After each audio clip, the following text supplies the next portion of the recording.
Growing up, Christmas was magical.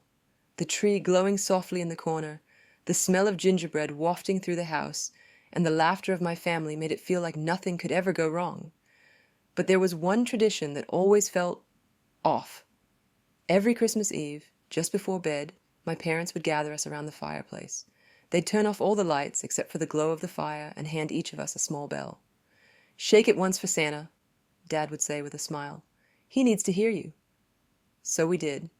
We'd each shake our bells in unison, filling the room with soft jingling, and then my parents would blow out the fire. And that was it. When I was young, I never thought twice about it. But as I got older, I started to notice strange things.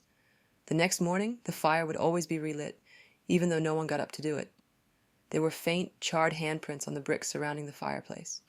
One year, when I was about 12, I asked my mom why we did it. Her face turned pale. "It's just tradition," she said, brushing me off. But that answer wasn't enough. Last Christmas, I decided to stay up. I was 16 and too curious for my own good. My parents and little brother had gone to bed, the house was silent, and the fire had been snuffed out. I sat in the dark, the faint scent of smoke lingering in the air, waiting. At first, nothing happened. I almost gave up and went to bed. Then I heard it. A faint jingling, like someone shaking a bell far off in the distance. I froze. The sound grew louder, closer, until it was coming from the chimney itself. I held my breath, staring at the dark opening, my heart pounding so hard I thought it might burst. Something moved. I didn't see it at first, but I felt it. The cold draft that followed as a tall, gaunt figure emerged from the chimney. Its limbs were unnaturally long, its head bent to fit under the low ceiling. Its skin was ashen, flaking, with dark burns trailing up its arms. And it was holding a bell. It raised the bell slowly and shook it once, the sound sharp and clear in the silent room. I couldn't move.